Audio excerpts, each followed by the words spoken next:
Hola, ¿qué tal? Buenas noches y bienvenidos después de la jornada de fiesta al YE de Asturias Televisión en este 2 de mayo, que es fiesta en Madrid, lo cual nos lleva a una reflexión. ¿Alguno de los escolares madrileños conocerá por qué hoy no va a clase? ¿Por qué hoy es fiesta en su comunidad autónoma? ¿Saben los escolares madrileños qué fue la Guerra de la Independencia, Napoleón, Murat, la carga de los mamelucos, Goya o los fusilamientos del 3 de mayo? La respuesta, como decía Bob Dylan, está en el viento. Lo que sí que comienza ahora es el programa, como siempre, con la cabecera.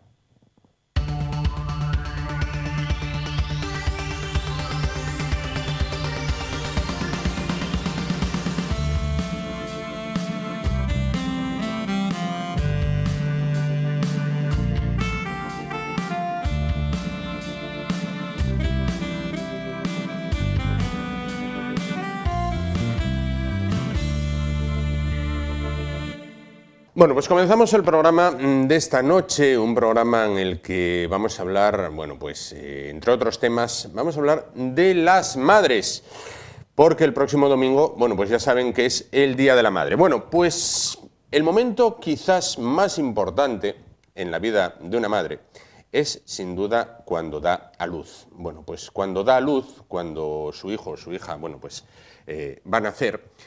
La madre tiene una persona en la que confía ciegamente, y no es en este caso su marido o su pareja, no. Se trata del médico que va a ayudar a que ese niño venga al mundo. Bueno, vamos a hablar a continuación con un hombre que ha traído al mundo a miles de niños en Asturias. Bueno, pues si los niños lo conocieran, pues pudieran tener memoria de su rostro, lo estarían todo el día saludando por la calle, y si él se acordara de todos y cada uno de los que trajo al mundo, pues prácticamente no podría caminar, sin pararse, bueno, pues a saludar esas caras sonrientes. Felipe Varela, ginecólogo, ¿qué tal? Buenas noches. Buenas noches. Bueno, ¿por qué decidió hacerse ginecólogo? Vamos a ver. Fui a estudiar medicina a Santiago de Compostela y había muy pocas prácticas durante toda la carrera. Y la única práctica buena fue una semana interno en el hospital universitario, en unas literas, y estar pendiente de los partos. Cada vez que había un parto nos llamaban y veíamos el parto. Yo el primer parto que vi me quedé tan impresionado de ver nacer un niño que dije, esto es increíble. Y ahí empezó mi afición por el parto. Luego tuve una segunda oportunidad que el catedrático de ginecología invitó al que se puede considerar el padre de la tocología, Caldeiro Barcia, de la Escuela de Montevideo, una escuela muy prestigiosa, creador de los tococardiógrafos, creador del DIP famoso. El DIP es una nomenclatura que usan para cuando el niño hace bradicardias, entonces depende si es un DIP 1 o un DIP 2, para si hay que sacarlo pronto o no hay que sacarlo pronto. Entonces, fui a esa conferencia de Caldeiro Barcia, fue para mí un orgullo conocerlo personalmente, y un hombre que debería de tener el premio Nobel y no se lo dieron, entró en la conferencia y preguntó con toda la humildad del mundo, le pregunto a ustedes, ¿qué entienden ustedes por sufrimiento fetal? Y todo el mundo se quedó callado, el catedrático estaba allí, y nadie decía nada, pero un estudiante dijo, profesor, yo creo que es una alteración del medio interno del feto. Y muy bien, y voy a añadir algo más, que va a incidir en la mortalidad perinatal. Y así empezó la conferencia. Un hombre creador de los cardiotocógrafos, creador del sufrimiento fetal, que esa palabra judicialmente no estaba muy bien empleada y ahora no se usa sufrimiento fetal, claro. Se usa pérdida de bienestar fetal. Pérdida de bienestar fetal. Bueno, ¿cuánto tiempo estuvo asistiendo partos? Yo llegué a Oviedo en enero de 1975 y terminé mi carrera profesional en octubre del 2012. Unos 40 años estuve 40 años. Metido en una sala de partos. Creo que en España nadie ha estado 40 años metido en una sala de partos. Pudo hacer guardias, pudo pasar de un sitio a otro, pero estar en partos 40 años creo que nadie. O sea que yo creo que posiblemente sea el que más forces, cesáreas, ventosas haya hecho de España. Claro, claro. Bueno, entonces, más o menos, sé que sería muy difícil cuantificar, pero ¿cuántos niños pudo traer usted al mundo? Miles. Miles. Miles. Imagínese... Sí, tenía una estadística, me comentaba antes. Traje una estadística en un Sí. momento, que en el año 1975, cuando yo ingresé en el Hospital Covadonga, la mayoría de los partos se hacían entre 20 y 35 años. Sí. Había grandes multíparas y había unos 20 partos diarios de promedio. Ajá. En total, al año serían unos 7.500 a 8.000 partos diarios. Sí. Yendo con la pirámide esta famosa que a todos los políticos les preocupa, va descendiendo el número de partos, y cuando yo marché, el 2012, estaba entre 2.500 y 2.700 partos al año. Claro. Va bajando. El 2015, 2.110. 2016, 2.165. 2017, 2.059. 2018, el último año, 2.028 partos. Claro. Es un problema serio. Sí. Sí, La sí. mujer accede al trabajo. Sí. Hay que intentar una conciliación entre el trabajo, guarderías. Esto es un problema político muy serio, que para las jubilaciones, para las pensiones, o traemos inmigración, Ya. o hay que incentivar La natalidad. la natalidad. En este caso. Bueno, y durante estos más de 40 años, o 40 años, ¿cómo ha visto evolucionar bueno, todo el tema de la obstetricia, todo el tema de atender a la parturienta? Yo he traído aquí, cuando conseguí la plaza de jefe clínico de obstetricia, mi proyecto de gestión clínica. Y tengo una frase que me gustaría decirla, de tener un hijo es una experiencia abrumadora, sentida con entusiasmo, alegría, miedo e incertidumbre, entre otras muchas emociones. Imagínese lo diferente y gratificante que sería si el miedo y la incertidumbre no existieran y que llegaran al parto sintiéndose completamente preparada, tanto mentalmente como físicamente. Claro. La importancia que tiene que una mujer confíe en su tocólogo durante el embarazo, confíe en quién le va a recibir en el parto. Es tan importante quitar todos esos miedos y que le vayan diciendo: tú eres una mujer normal, sin patología, va a ser un parto normal. Claro. Eso es la importancia que tiene psicológicamente para darle a la mujer esa seguridad en el parto. Yo, claro, llegué en el año 75 y vi toda la evolución de la obstetricia. Claro. Y vi la evolución hasta tal punto que yo, cuando llegué en el año 75, una mujer que tenía 30 años, le llamamos primípara añosa. ¿Añosa? Añosa. Con 30 años. Con 30 años, y le hacíamos una cesárea. Esto duró poco tiempo, duró un año y pico. Al año pasó a 35 años. Sí, sí. Y en 35 años ya era primípara añosa, y durante muchísimos años, una mujer que tenía 35 años le hacíamos una cesárea. Claro. Salvo que vinieran expulsivos, con unas condiciones muy favorables, pero hacíamos una cesárea electiva. Imagínense cómo evoluciona ahora con toda la fecundación in vitro, mujeres con 40 y tantos, con 50 años primíparas dando a luz, ¿no? Claro. Entonces, vi toda la evolución. Yo vi los primeros cardiotocógrafos, que fue teníamos un estetoscopio de madera, poníamos el estetoscopio en la barriga y escuchábamos el latido fetal. Bueno, el cardiotocógrafo ya nos dio una visión, y gracias a Caldeiro Barcia sabíamos cómo teníamos que actuar. Claro. Llegó el ecógrafo. El ecógrafo fue muy importante. Al principio, en los ecógrafos no podías ver el sexo, vamos, imposible. Era una escala de grises con un armario de 3 puertas, eran ecógrafos muy rudimentarios, pero nos valió mucho para la placenta previa. La placenta normalmente está norma inserta en cara anterior o posterior o fondo, pero cuando se implanta antes, en la parte anterior, antes del feto, se llama placenta previa. Eso da problemas muy, muy serios, y de muerte, hasta muerte materna, aparte de la muerte fetal. Entonces el ecógrafo que nos diagnosticara una placenta previa. Claro. Era muy importante. Teníamos el pH fetal para ver en un momento del parto si el niño hacía bradicardias. Cogíamos una toma de sangre de la cabeza y veíamos cómo estaba el pH. Toda esta investigación del niño hizo que una mujer multípara de 8 o 9 partos, hacíamos todo tipo de técnicas de grandes extracciones, estaban en situaciones transversas, hacíamos de todo, y cuando no había más remedio, llegábamos a la familia y decimos, no tenemos más remedio que hacer una cesárea. Claro. La cesárea en aquel momento, por la anestesia y por una serie de circunstancias, era el último recurso. Claro.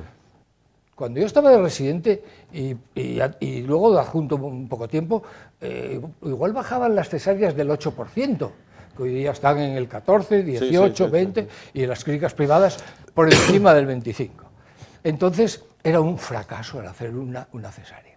Hay un tema con las cesáreas, que es que yo creo que las cesáreas hay que hacerlas las necesarias. A veces prefiero pasarme un poco una cesárea que quedarme corto con la cesárea. Claro.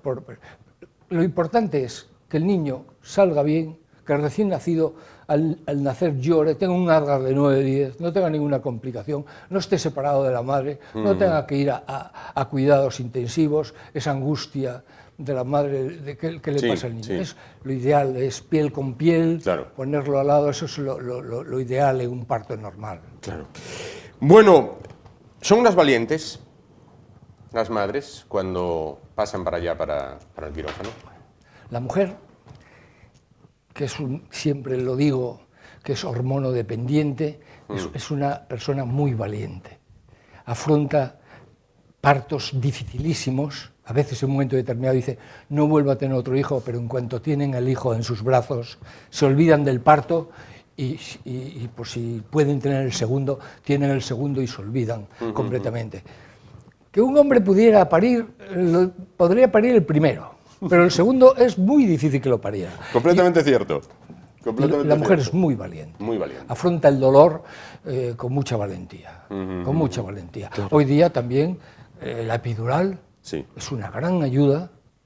Tiene sus pros y sus contras, que bueno, se podrá valorar, pero es una gran ayuda el hacer una epidural. Claro. Eso a su debido tiempo. Me comentaba, 40 años atendiendo partos en el quirófano y de repente ahora llega una princesa británica o una gran duquesa británica y dice, lo voy a tener en casa. Esto, ya sabe cómo es la gente, puede crear tendencia. Tenerlo en casa, aunque entiendo que no va a ser lo mismo casa de la duquesa británica que casa de alguien que viva en Oviedo, Gijón o Avilés. Sobre el parto en domicilio, por ejemplo en Holanda, es un país llano, con ambulancias y hospitales preparados para el momento que haya algún problema, trasladarla inmediatamente al hospital. Las urgencias en obstetricia a veces necesitas urgentemente estar ahí encima. Una atonía uterina, que es que el útero no se contrae, es una hemorragia tan importante que te puede morir la señora.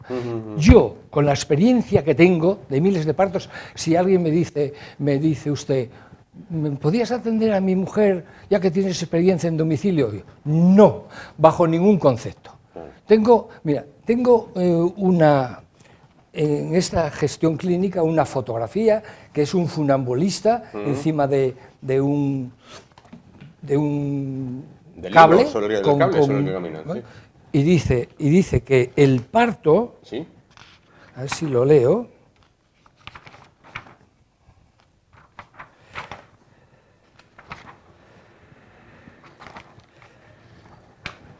bueno, me lo sé de memoria. El parto es una línea recta y a cada lado hay un precipicio. Claro. Todo va bien hasta que se tuerce. Y hay una anécdota que dices, y se muere el niño, y se muere la madre, y se muere el ginecólogo. Claro. Porque a veces se desencadena y dices, ¿cómo es posible? Primero me pasa esto, ahora le pasa a la madre, ahora le pasa esto, y una concreta. Yo no sé, esta princesa, cómo estará atendida en el palacio, cómo tendrá las ambulancias preparadas, pero es un riesgo. Yo no sé si es una falsa noticia, pero la promotora del parto en domicilio era australiana y se murió en un parto. Yo no sé si eso será verdad o no será verdad. No lo sé, pero sí lo había oído. ¿El hombre en el paritorio estorba, ayuda, lo pasa realmente mal, está allí como un pulpo en un garaje? Hay hombres que ayudan muchísimo. Tienen una entereza, un valor, ayudan a la mujer en el momento de las contracciones, la apoya y es un elemento importantísimo. Siempre que hay un parto distócico, que no es eutócico, eutócico es el normal, hay que hacer un forceps hay que entrar al quirófano una cesárea, no es conveniente. Son situaciones que ya para el obstetra es difícil, cuanto más para el marido que está viendo aquello, que le puede resultar horrible. Pero en un parto normal, con un hombre normal que ayude a la mujer, me parece estupendo que la ayude.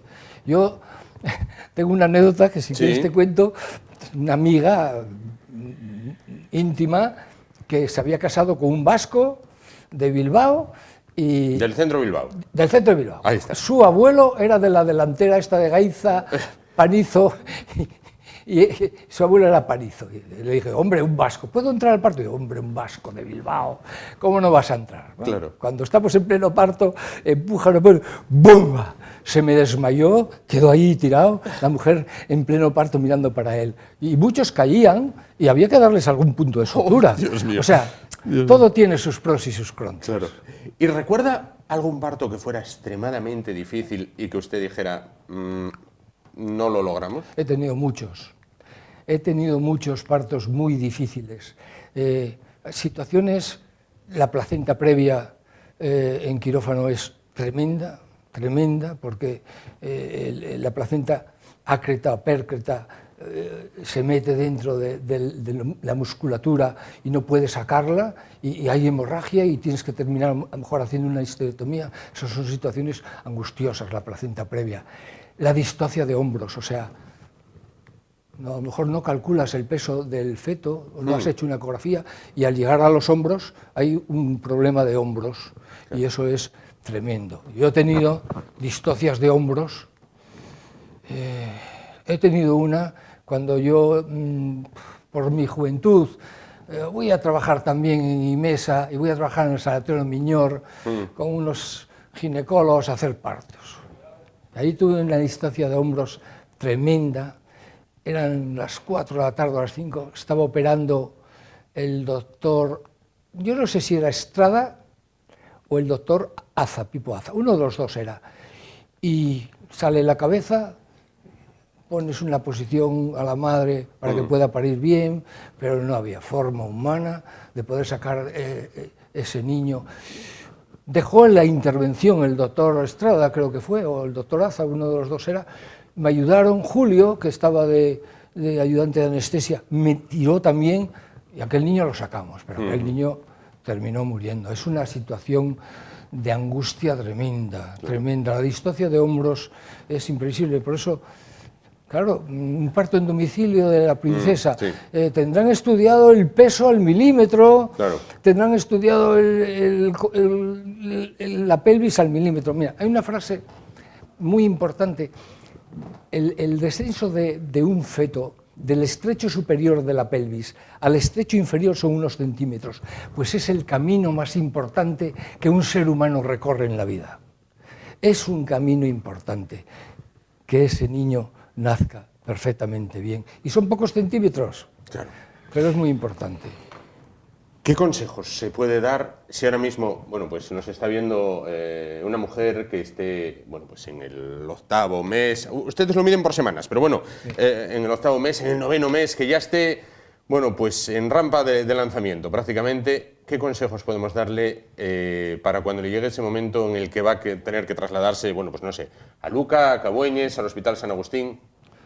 Siempre les hablo de no engordar más de 10 kilos, hacer una dieta mediterránea, sin grasas, con poca sal, con mucha fruta, con muchas verduras, y que controlen mucho la tensión, que controlen mucho el anillo, ver cuando empiezan a tener edemas, que lo tienen que sacar. Hay una enfermedad en obstetricia que se llama preeclampsia, que sube el riñón, empieza a funcionar mal y sube la tensión, hay edemas, hay albúmina, pierden albúmina por arriba, la preeclampsia. Voy a hacerte un inciso. Yo cuando estaba en Galicia, y me echó para atrás este comentario que te voy a hacer, las mujeres gallegas del campo comían mucho cerdo. Muchísimo cerdo y mucha grasa, engordaban más de 20 kilos, y yo allí he visto eclampsias. La eclampsia es el paso siguiente a la preeclampsia, empiezan a convulsionar, claro, hay daños cerebrales, y había ahí es tremendo lo que voy a contar, una habitación en penumbra, casi sin luz, no tenía ventanas. Les ponían un cóctel de Laborit, de Fenergan, Lardactil, Dolantina, para tenerlas sedadas, y muchas se morían con 20 y tantos años, por la falta de cuidados del embarazo. Llegar...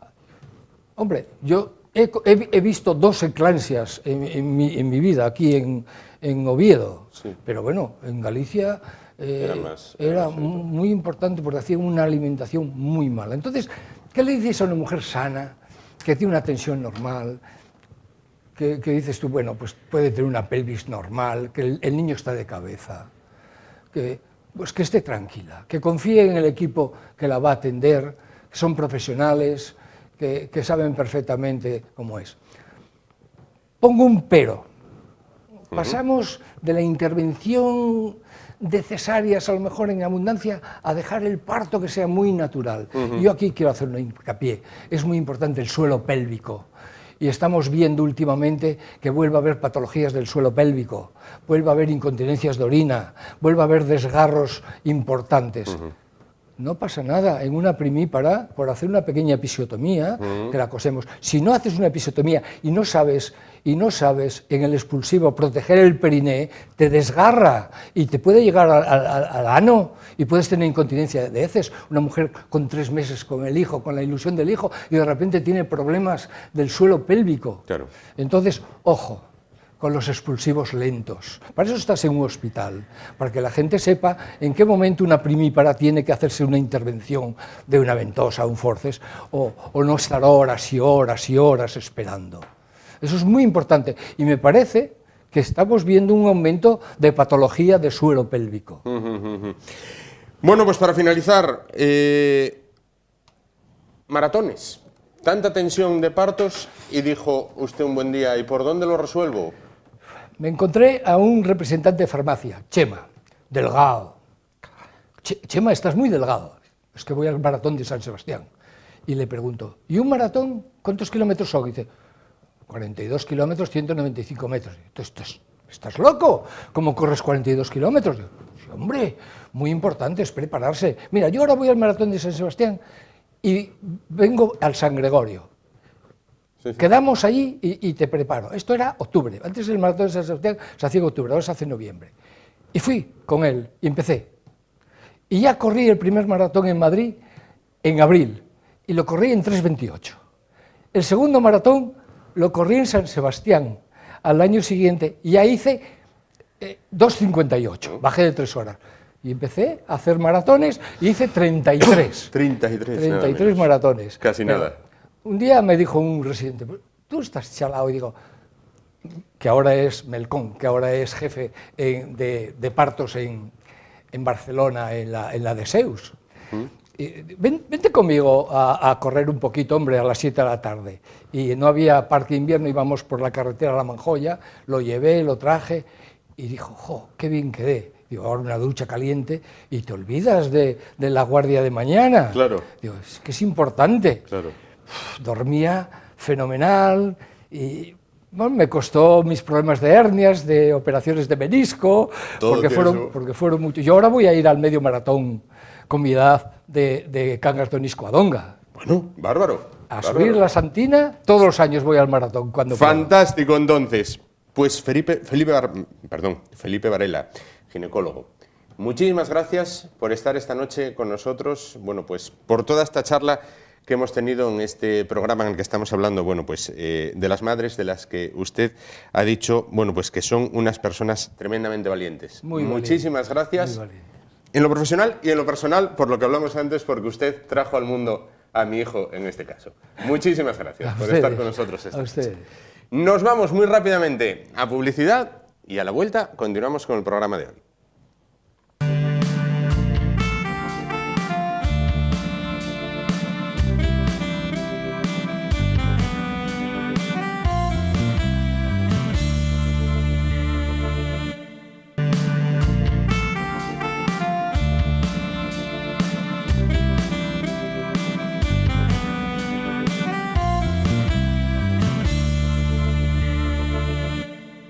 Bueno, vamos a continuar el programa de la noche de este jueves. Vamos a cambiar totalmente de asunto porque mañana viernes se celebra el Día de les Lletres Asturianes. Bueno, para hablar de este asunto se encuentra esta noche con nosotros el presidente de la Academia de la Llingua, Xosé Antón González Riaño. ¿Qué tal? Buenas noches. Hola, pues buenas noches.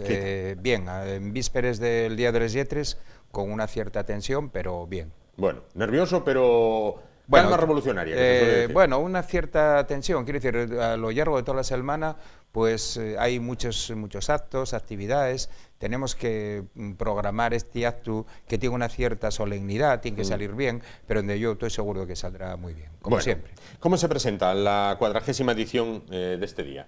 Bueno, yo creo que, en primer lugar, el número es un número redondo, quiere decir que son 40 años ya festejando el Día de les Lletres, coincidiendo con el primer viernes del mes de mayo. Yo creo que hay una coyuntura social y política especialmente interesante. Vamos a acoger a dos miembros correspondientes, yo creo que muy valoratibles para la institución lingüística, como Pablo Teixón, escritor, sí, y como Alberto Fernández Costales, investigador y sociolingüista. Va a haber la actuación de Evia, que va a hacer un repaso de la su trayectoria musical. Bueno, yo creo que, bueno, con esas circunstancias, el día va a presentarse especialmente interesante. ¿Cuál es este año el principal lema y reivindicación? Bueno, yo creo que la reivindicación va calteniéndose a lo largo del tiempo.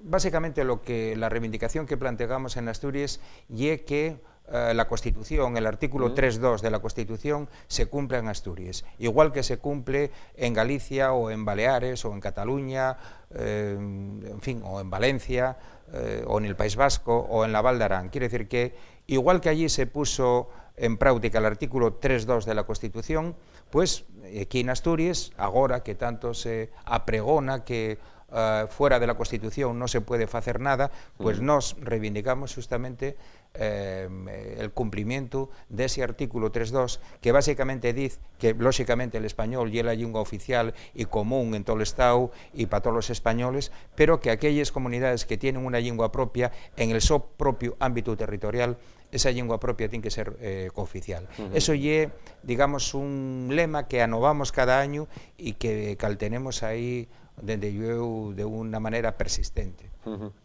Precisamente, citaba usted Cataluña, precisamente para los contrarios a este tema, el tema Cataluña es el que más utilizan como ejemplo. Dicen, por ahí se empezó en Cataluña y se acabó como se acabó. Bueno, sí, pero podría plantearse que Cataluña tiene una tradición histórica distinta en el que la cuestión lingüística juega un papel en la identidad y en la reivindicación política, pero también hay otros argumentos de tipo histórico, cultural, de la tradición, que no son estrictamente la lengua. Y claro, cítase y échase, digamos, o falase en Asturias, intentando meter miedo, entamamos así, finamos como Cataluña, pero ya que Galicia, que la tenemos al lado, tiene una lengua bien guapa, socialmente percibida como un enorme bien cultural, con unas implicaciones económicas, incluso económicas en ámbitos como por ejemplo los medios de comunicación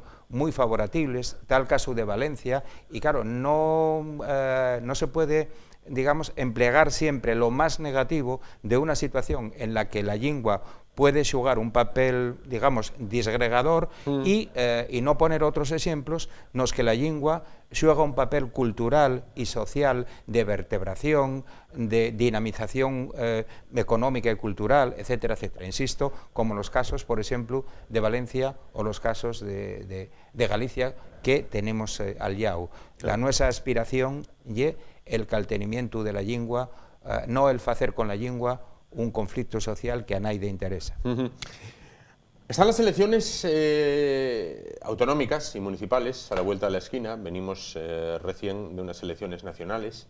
¿Qué espera de estas elecciones autonómicas? Bueno, yo me espero que salga una representación en la Xunta General de opciones políticas que sean respetuosos con la lengua y la cultura de Asturias y que, bueno, que quieran facer efectivo el mandado constitucional que fala de la oficialidad de las lenguas en el ámbito territorial. Nosotros estamos muy enfocados en que a lo largo de tanto tiempo fueron cambiándose las actitudes y los programas electorales de los partidos y pensamos que de estas elecciones puede salir una mayoría en la Xunta General que, digamos, defienda el estatus xurídico de cooficialidad del asturiano xunto col castellán en Asturias y que les opciones políticas que sean todavía roceanes, que planteen resistencias puedan participar en un consenso posterior para definir el tipo de oficialidad que queremos. Claro.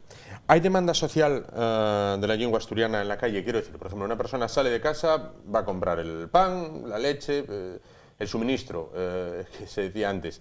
Después toma un café en un bar, lee el periódico y entra a una tienda de ropa y se prueba 2 jerseys, da la vuelta para casa y todavía, bueno, pues para en un par de lugares más. ¿Hay demanda de asturiano? ¿Se expresa la gente en asturiano en la calle? Vamos a ver. En cualquier lugar del Estado español, sea en Galicia, sea en el País Vasco, sea en Cataluña, las situaciones de comunicación pueden resolverse perfectamente con el castellano. Pueden resolverse perfectamente con el castellano. Yo voy mucho a Cataluña y voy mucho a Valencia por razones de tipo universitario, profesional. Tengo, digamos, amigos en ámbitos académicos y yo en Cataluña desenvuélvome perfectamente en castellán y en Euskadi lo mismo y en Valencia lo mismo y a Galicia, curiosamente, voy menos más recientemente, pero en castellán. Dicho de otro modo, la razón por la que, digamos, se demanda la pervivencia de una lengua, de una lengua en este caso minoritaria, y por razones de carácter cultural. Quiero decir, la lengua forma parte de la cultura de una comunidad. Si desaparece la lengua, desaparece una parte fundamental de esa cultura. No es solo la cuestión de tenemos que dar un marco xurídico de oficialidad al asturiano, porque si no hay, siente que tiene problemas de comunicación. No es eso. Nosotros con el asturiano queremos ejercer el derecho cultural a la expresión y a la dignificación en asturiano.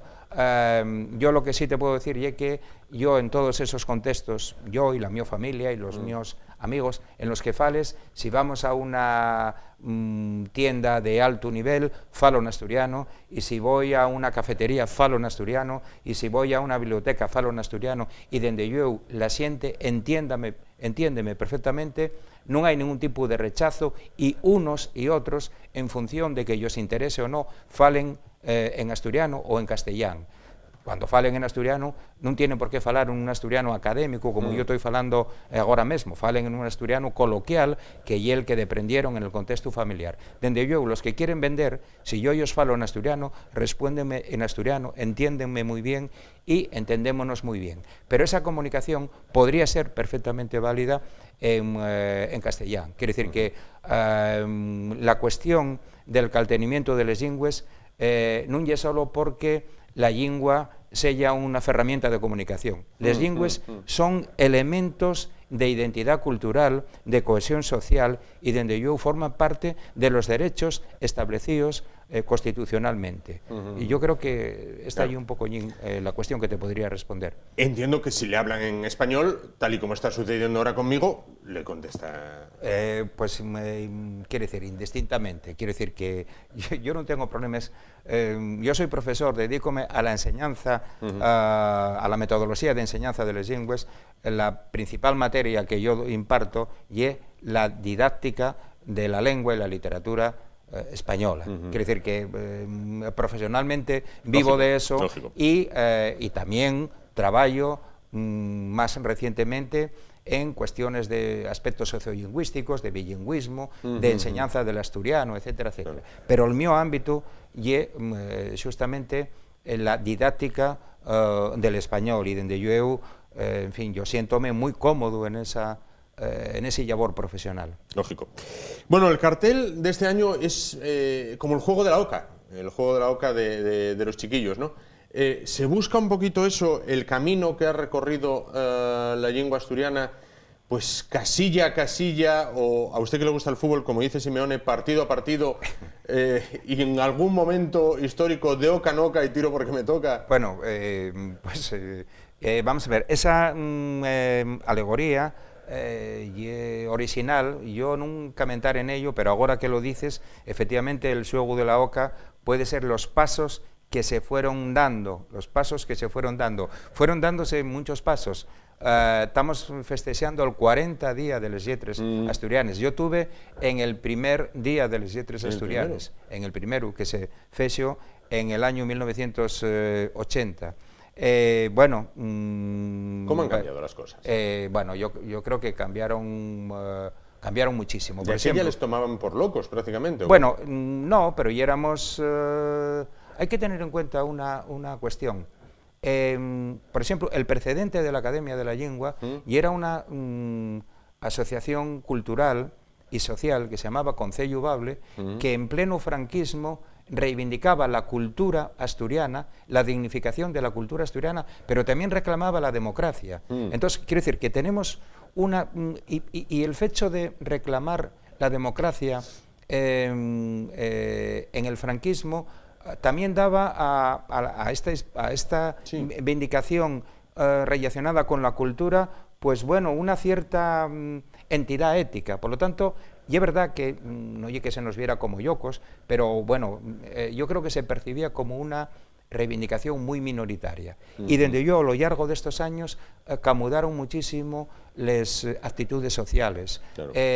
La lengua normalizóse, tenemos gramática, diccionario, libros de lenguajes especializados, la música en asturiano a lo largo de estos años desarrollóse extraordinariamente, la literatura, tenemos una literatura, poesía, teatro, novela muy interesante en asturiano, no la había, y es posible que en el ámbito periodístico se emplegue el asturiano. Yo creo que los avances fueron muy grandes, claro. Fuimos paso a paso, pero con avances muy grandes, y como tú muy bien decías, pues xogando con ese símil de la oca, pues bueno, hay de alguna xente que comentamos que agora ya toca, después de 40 años, agora ya toca. Bueno, ya se ve ahí, ¿no? El final del tablero. Bueno, vese más fácil, más posible, y aparte yo estoy seguro de que llegada a esa situación de una oficialidad, que en un tiempo por qué replicar las oficialidades de otras comunidades, tenemos que hacer una oficialidad afallada, adecuada a la realidad sociolingüística y cultural de Asturias. Y la nuestra, y yo creo que es más sencilla y que tenemos que hacerla más sencilla y desde yo en sin cometer errores y con una gran aceptación social. Eso es, digamos, el enfoque por el que yo me muevo en estos momentos.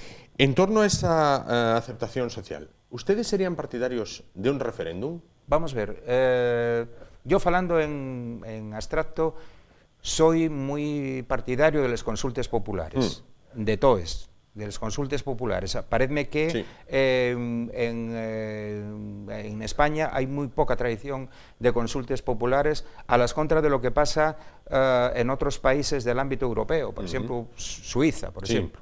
Bien, yo por lo tanto, las consultas populares estaría de acuerdo con ellas, y es cierto que claro, los derechos culturales y los derechos humanos en sí más se ponen a consulta de referéndum. Quiere decir que el derecho a la vida o el derecho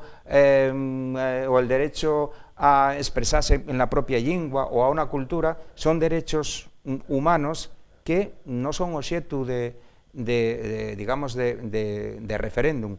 Pero yo no tendría ningún problema, pero claro, con unas ciertas características. No es posible que se pretenda hacer en Asturias lo que no se hizo en otras comunidades. Es decir, si se ponga a referéndum, por ejemplo, la oficialidad del asturiano, yo espero que se haga lo mismo en Galicia, o en el País Vasco, o en Cataluña, o en Valencia, o en Baleares, o en Navarra, o en la Val d'Arán. No que los asturianos seamos, digamos, los que tenemos una lengua más empobrecida a lo largo del tiempo, con unha situación social máis feble, máis débil, e que se faiga aquí lo que non se fai en outros sitios. E siguiendo con las posibilidades de referéndum, yo creo que a lo mejor, desde una perspectiva social, de demanda social a nivel general, a lo mejor había que poner a referéndum previamente otras cosas. No quiero entrar, por ejemplo, en la forma de gobierno, pero hay gente que reivindica, por ejemplo, como un referéndum esencial, no y el caso que yo reivindique en estos momentos, pero que reivindica como un referéndum a nivel social y político fundamental la discusión monarquía o república. Yo creo que un referéndum hay que plantearlo con unas condiciones, con un tema que no te a ser posible sujeto a derechos humanos, y si se fai no se puede hacer de manera discriminatoria. Tiene que ser un referéndum en el que se faigan todas las comunidades en igualdad de condiciones y demás. Pues solo nos queda que invite a la gente que nos está viendo a que participe, a que se sume, si así lo desean, a la 40ª edición del Día de les Lletres Asturianes. Bueno, vamos a ver, para la xente que non foi al Día de les Lletres Asturianes, lle, digamos, el día del año, la puesta de llargo de la lingua asturiana. Lle en un marco especialmente simbólico, como ya el Teatro Campo Amor, en un acto con una carga emotiva fuerte, con un ritual de dignificación del asturiano, yo creo que muy elegante. Allí va a haber actuaciones musicales, va a haber los discursos de los nuevos académicos, va a haber el discurso institucional, va a haber un recital de poesía, y donde yo a mí prestaríame que la xente que tenga simplemente curiosidad, que se avere al Campo Amor, la entrada lle libre, mañana viernes a las 8:30 de la noche, y donde yo a mí prestaríame que la xente que sigue esta cadena pues pudiera ir, y vosotros también, que ya sé que vais, o sea que no hay problema. Pues invitación aceptada en este caso, e invitación lanzada para todos ustedes. Xosé Antón González Riaño, presidente de la Academia de la Lengua, muchísimas gracias, por estar con nosotros esta noche. No, gracias a vosotros. Gracias. Nos vamos muy rápidamente a publicidad para volver y afrontar ya lo que es la recta final del espacio de hoy. Hasta ahora.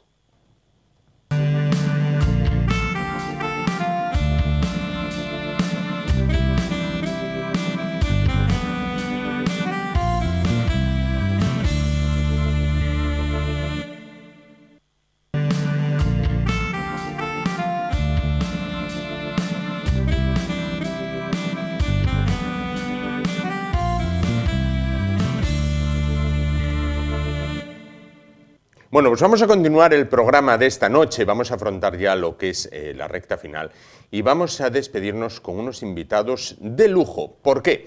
Porque ya saben que desde hace unas semanas, bueno, pues estamos tratando el tema del recreacionismo en Asturias. Bueno, pues esas distintas personas que forman parte de los grupos recreacionistas y que reproducen, bueno, pues casi con milimétrica exactitud lo que es la vida en otras épocas. En esta ocasión nos vamos a ir a hace mucho tiempo, en una galaxia muy lejana, y con respeto para todos los demás grupos recreacionistas que hemos tenido y los que vamos a tener.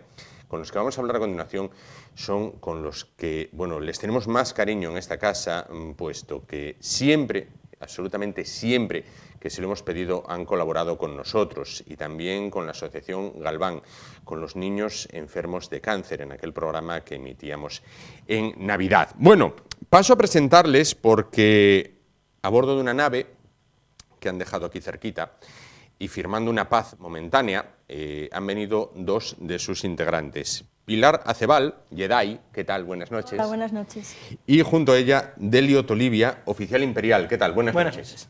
Bueno, no sé si lo saben ustedes, los que sean, bueno, pues admiradores de la saga Star Wars, el próximo, o Guerra de las Galaxias, que se decía antes cuando yo era pequeño. Bueno, el próximo día 4 de mayo es el Día Mundial de Star Wars, con lo cual, pues hemos dicho, qué mejor fecha para tenerlos con nosotros a Orden 66, que bueno, cuando quedan pues tan solo 2 días para esta celebración, ¿no? Bueno, Pilar, Delio, Jedi, oficial imperial, ¿qué es Orden 66? Bueno, pues Orden 66 es una asociación sin ánimo de lucro, aquí afincada aquí en Asturias. Bueno, tenemos gente fuera de la región que nos dedicamos a hacer, promover el mundo de Star Wars y principalmente a hacer acciones benéficas, acciones sociales, ayudando a asociaciones como Galván o cualquier otro tipo de asociación que nos lo pida. Claro. ¿Cuándo y cómo nace Orden 66? Pues nace, pues, ¿qué hace? 5 años, 5 ¿no? años. Sí, 5 años. Primero era un grupo de amigos que se reunían por el ser fans de Star Wars y nada, empezaron, digamos así, entre comillas, con la tontería y esto fue creciendo y ahora pues somos 46 socios. 46, nada más y nada menos, entre hombres, mujeres... Sí, sí, de todo.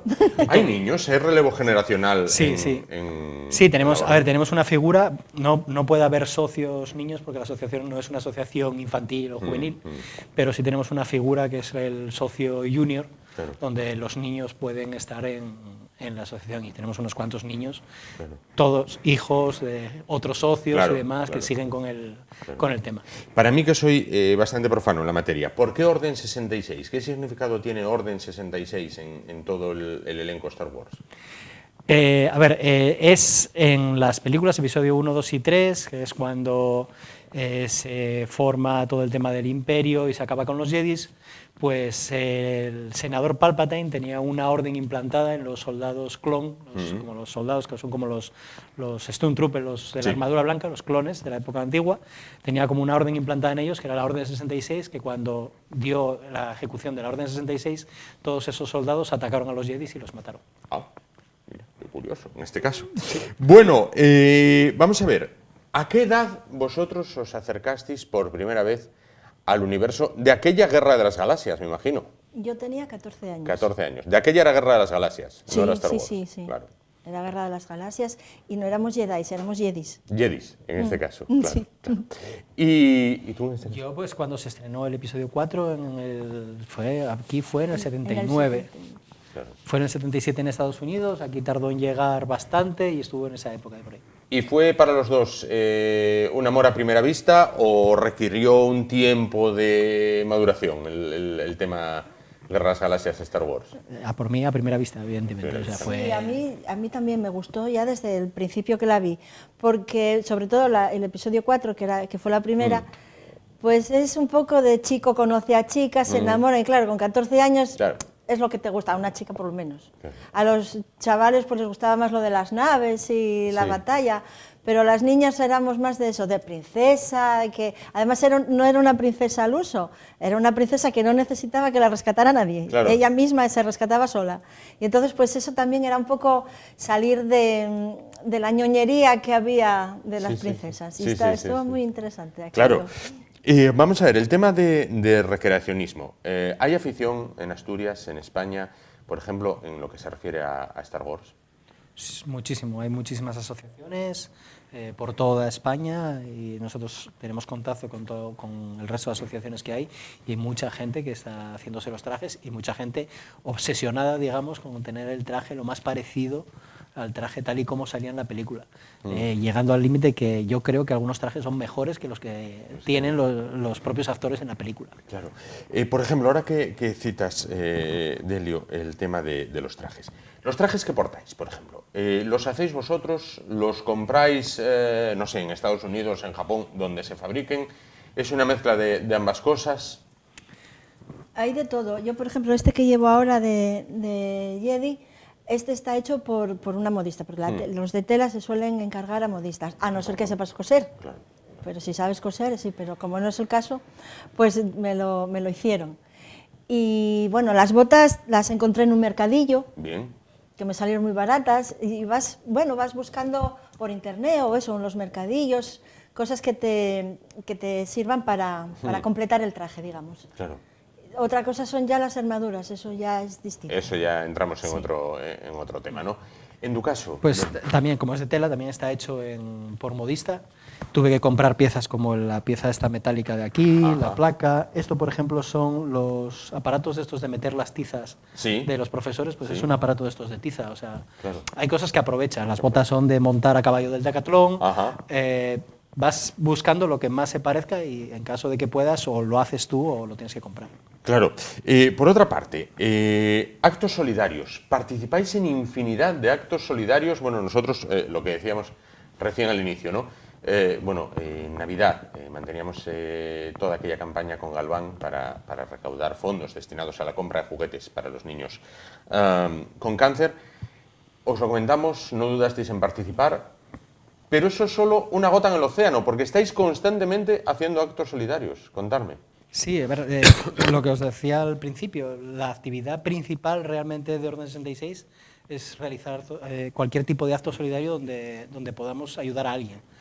Asociaciones, personas, niños enfermos, lo que veamos nosotros que poder. Es más, para nosotros ir a algún sitio y hacer presencia con los trajes, hacer fotocall o tal, exigimos que se haga una donación a alguna asociación solidaria o bien que sea alguna recaudación o algo de ese tipo. No vamos porque sí a cualquier sitio. Porque principalmente os digo que es el alma de Orden 66 es esa. A la hora de elegir un personaje, ¿no? En este caso, bueno, pues Pilar opta por un Jedi o por un Jedi. Tú en este caso, Delio, optas por un oficial imperial. ¿Buscáis la tendencia que más os gusta dentro de la película? Uno los buenos, otro los malos, uno el imperio, otros los rebeldes. ¿Tenéis más de un traje cada uno? Sí. ¿Cómo va esto? A ver, contadme. Por ejemplo, Pilar, vamos a comenzar. Bueno, por ejemplo, yo tengo 4 trajes. 4. Sí. Ahí está. Porque además es que lo solemos decir todos los que estamos en la asociación. Empiezas con uno y después ya dices, ay, pues igual me hacía de este otro personaje, porque igual... Claro. Y vamos así, vamos así. Entonces yo tengo 4. Tengo el emperador, ese lo escogí porque no había emperador en la asociación. Sí. Entonces, bueno, pues lo escogí porque era un traje bastante factible de conseguir. Y entonces hice el emperador. Después tengo con el primero que empecé, que es un personaje que se llama Barry Sophie, que es Jedi también. Y este que es Jedi, y tengo también un Stormtrooper. Ajá. Entonces, a ver, yo los escogí más que nada por eso, el del emperador porque no había. ¿Por qué no había? El Stormtrooper porque mola muchísimo en la armadura. Y los otros de Jedi porque yo comulgo bastante con la filosofía Jedi. Con el Sí. tema de los rebeldes, en este caso. Sí, Delio, en tu caso, ¿cuántos trajes? 2. 2. 2. Pero uno es este y el otro hay que echarle de comer aparte. Lo tuvimos en Navidad, es Lord Darth Vader. Los que siguen el programa lo recordarán que tuvimos que hacer la entrevista de pie porque es un tanto incómodo. Es muy incómodo, es muy incómodo. No te puedes sentar, ves mal, pesa muchísimo la armadura, es toda entera de fibra de vidrio. La capa sola pesa un montón de kilos, es muy incómodo, es un traje muy incómodo de llevar. Tengo que llevar unas alzas para ser más grande, para tener una altura mucho más tal dentro de las botas, es bastante difícil de llevar. Claro. Pero entiendo que toda esa dificultad se compensa con cuando vas a un acto, tienes que ser la reina del baile. Sí, a ver, eso sí, pero... A ver, tampoco, yo por ejemplo el traje tampoco es que cuando hice el traje lo hiciese pensando de tener el traje más espectacular ni nada, o sea, es porque es el personaje que me gusta de Star Wars más que cualquier otro. Yo igual que decías antes, cuando vimos la primera vez la película, yo la primera imagen que tuve fue esa de Darth Vader entrando por el pasillo en la nave donde estaba la princesa Leia y es como, yo quiero ese traje, yo quiero vestirme así, yo quiero ser ese personaje. Tiene algo que llama mucho la atención y por eso elegí el traje y sí, la verdad es que es un traje muy llamativo, igual que los Stormtroopers, los soldados de asalto lo mismo, o sea, en el momento que hay un Stormtrooper todo el mundo se va a hacer fotos con él y llama mucho la atención. En general las armaduras llaman muchísimo la atención, pues son muy espectaculares. Claro. Bueno, en Asturias últimamente o en los últimos años están, afortunadamente, proliferando mucho, bueno, pues las citas de ocio alternativo, digamos, donde se os puede ver, en Oviedo, Gijón, Avilés. ¿Esto es una tendencia incipiente que se ha pasado de ser los frikis que se disfrazaban a algo que ahora es multitudinario prácticamente? Pues sí, yo creo que sí, porque es que hay infinidad de asociaciones en toda España, en todo el mundo, y no solo de Star Wars, también hay de otras series, de otras películas, y del manga, y cuando vamos, por ejemplo, a la Comic Con de aquí de Oviedo, pues ves cosplays fabulosos, o sea, yo no sé, la gente cada vez tiene más afición por el recreacionismo o por la caracterización de personajes, y la verdad es que es bastante divertido. Claro, sí, sin duda, sin duda. Además, hay que decir una cosa, que de esto se da cuenta uno cuando tiene un crío de 5 o 6 años que quiere hacerse fotos con todos ellos. ¿Cuántas fotos podéis llegar a haceros en un evento como la Comedcon, como lo que hay en Gijón, en Avilés? ¿Cuántas fotos? Y además, nunca vi a ninguno de vosotros negarse a hacer una foto. Hacéis más fotos que Messi y que Cristiano. Si ganáramos lo mismo. Ya, o la mitad también valía. La mitad también O la valía. décima parte. Sí, Tampoco, tampoco. Pues Sí, yo tampoco. la verdad que nunca conté las fotos que hicimos, pero muchas. Y a ver, que no nos importa, ¿eh? Siempre con una sonrisa, es que es Sí, admirable. hasta cuando llevamos el casco. Sí. Hasta cuando llegáis el Sí, casco. Es verdad. Nos pasa, yo estoy con el traje de Vader y cuando me hacen una foto estás poniendo cara como de que estás posando para la foto. Y Sí, claro, sí, es verdad. Si no me están viendo, pero la pones. Claro, pero Es como- ya, Es verdad, ya sí. estás metido en el papel. Bueno, decíamos, sois 46 actualmente. ¿Qué calendario tenéis para esta primavera, este verano? ¿Dónde la gente va a poder veros? Hombre, donde principalmente nos va a poder ver va a ser en Metrópoli, en Gijón. Pero bueno, así inmediatamente tenemos un evento en La Felguera, tenemos en Calahorra, porque es que hacemos bolos, por ahí. Ah, sí, también por fuera. Sí, hace poco estuvimos en Ponferrada, vamos a ir a Calahorra. Ya nos llamaron alguna vez de Santander, de León, de La Coruña, Córdoba, de Córdoba. en Tarragona, Sí, por muchos sitios. sí, nos llaman de muchos sitios y donde podemos ir, pues vamos. Claro. Sí.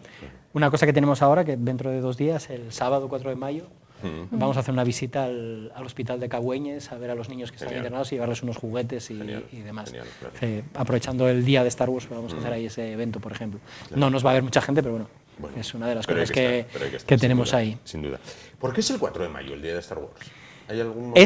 Es por la frase de que la fuerza sea contigo, en inglés May the Force be with you, Sí. pues se transformó en May the 4th, que es el 4 de mayo, En inglés. May the Ajá, 4th be claro, with you. Entonces claro. ese día de 4 de mayo por eso. Claro, se derivó más o menos hasta ahí.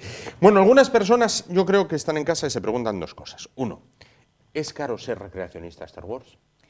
No es barato. No es barato, en este caso. A ver, depende. Depende también del traje. Bueno, sí. Hay algunos trajes que Pero- son más asequibles y hay trajes que sí son muy caros. Y la otra cosa que se preguntarán, los que digan, oye, pues mira, soy muy aficionado a esto, ¿pueden apuntarse o ya es una asociación cerrada? No, pueden apuntarse, Pueden el, apuntarse. que, el que quiera, sí. ¿Qué requisitos tienen que cumplir? Lo primero, que sea mayor de 18 años. Bien. Después, que le guste Star Wars, que tenga paciencia con los niños y con la gente, por lo que hablamos, Sí, de por lo que hacerse hablamos, de las fotos. Y bueno, y que le guste estar pasándolo bien todos juntos. Claro. Y ayudar, sin duda.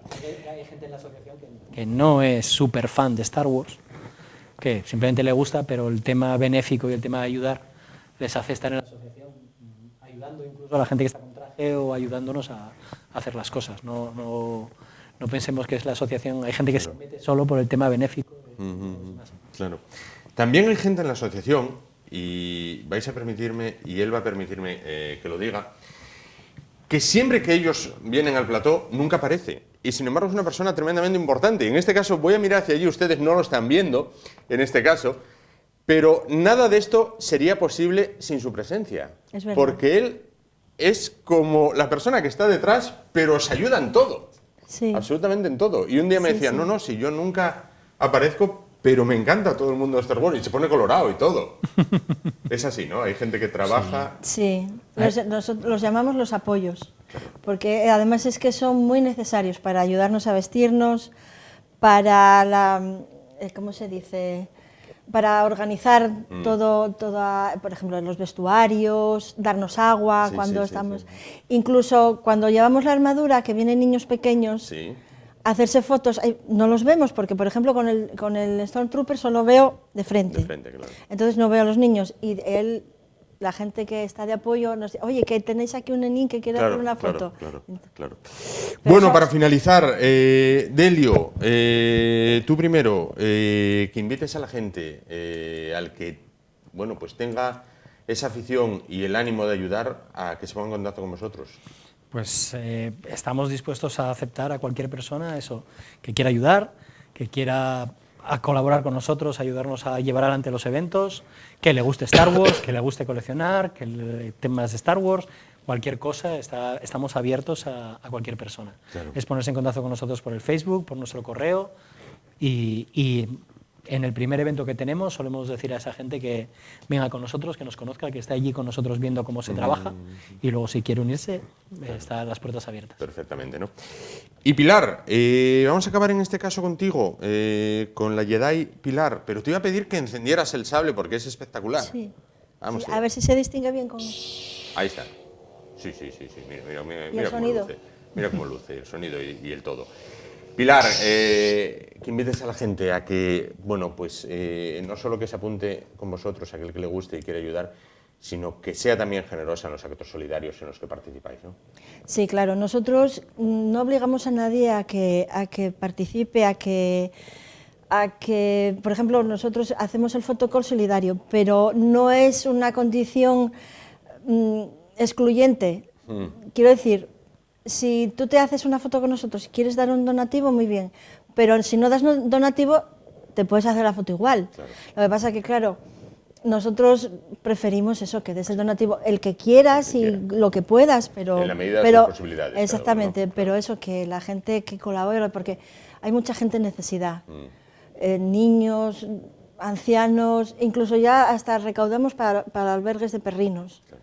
Entonces hay mucha gente en necesidad y nosotros hacemos todo lo que podemos por ayudar, pero claro, sin la colaboración del público tampoco podemos hacer gran cosa. Tampoco se puede hacer gran cosa. Pues Pilar Jedi de Elliot Olivia, oficial imperial, muchísimas gracias por estar esta noche con nosotros. Gracias de corazón como siempre, porque siempre que os llamamos, siempre tenéis unos minutos para acompañarnos en las noches del programa.